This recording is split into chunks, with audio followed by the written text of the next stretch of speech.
सभी को नमस्कार।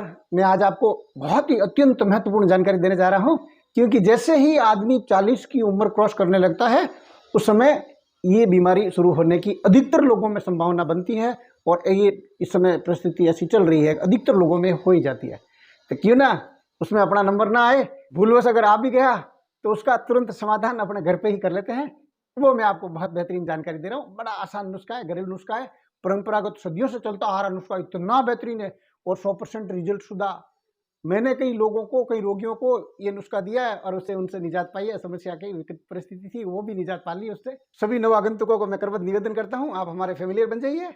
आपको भी ऐसी जानकारी समय समय पर मिलती रहे, सबसे पहले मिलती रहे, इसलिए इस यूट्यूब चैनल को सब्सक्राइब कर लीजिए, बेल आइकन को प्रेस कर दीजिए। हकीकत में प्रोस्टेट की जो ग्रंथि होती है, प्रोस्टेट की जो ग्लैंड होती है, जिसको पौरुष ग्रंथि भी बोलते हैं, इसके अंदर जब मांस बढ़ जाता है तो ये सारी समस्याएं होती है।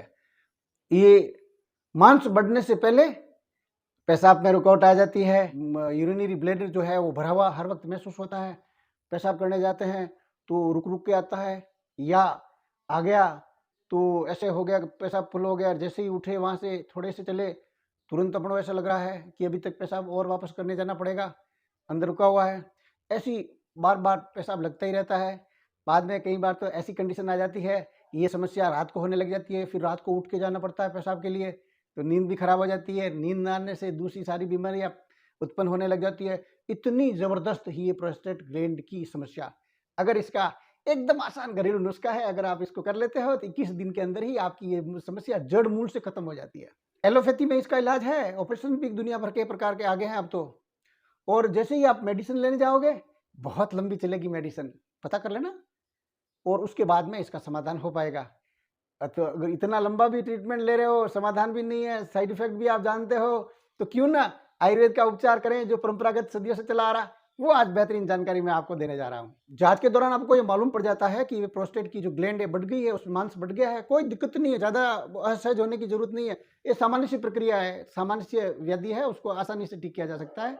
उस समय यही होता है कि आपसे पेशाब का कंट्रोल आपका खत्म हो जाता है और पेशाब के रुकावट पैदा हो जाती है। हालांकि किसी भी बीमारी को हल्का न लें, उसको तुरंत उपचार जरूरी है, तो आप ये तुरंत उपचार कर लीजिए और समाधान पा लीजिए। इसमें लापरवाही ना बरतें, नहीं तो आने वाले समय में ये गंभीर, अत्यंत गंभीर बीमारी हो सकती है। और इस बीमारी में जिन्होंने लापरवाही की है तो अंतिम पराकाष्ठा के रूप में इसमें कैंसर तक बन जाता है। 30-32 पीस जो है तुलसी के पत्ते ले लीजिए, उसको बहुत बढ़िया खरल कर लीजिए। जो सील बट्टा है उसको आप ले लीजिए, लेकिन ये विशेष ध्यान रखना, उस सील बट्टे के ऊपर अगर मान लो पहले से चटनी वगैरह ऐसे मसाले वसाले अगर बहुत खरल किए हुए हैं तो उसको या तो बहुत ही बेहतरीन, अत्यंत बेहतरीन आप उसको धो लें, मसाले का एक कण भी विद्यमान नहीं रहे, ऐसी व्यवस्था कर ले। या ऐसा कोई पत्थर के ऊपर खरल कर ले, या ऐसी कोई वस्तु के ऊपर आप खरल कर ले, लेकिन उन पत्तों को 32-32 पत्तों को इस ढंग से खरल करना है कि मक्खन की तरह वो एकदम मुलायम हो जाए, एकदम मक्खन बना दो उसका। जितना बेहतरीन बनाओगे उतना जबरदस्त फायदा ज्यादा मिलेगा और जल्दी आपकी रिकवरी ठीक होगी। तो 32 पत्ते आपने एकदम खरल कर लिए, उनको आप 1 कटोरी दही, ताजा दही होना चाहिए, खट्टा पुराना दही नहीं होना चाहिए, उसके अंदर बढ़िया मिक्स करके उसका पेस्ट बना दो, बहुत बढ़िया पेस्ट बना दो, और भूखे पेट उसको आप सेवन कर लो, खा लो, पी लो।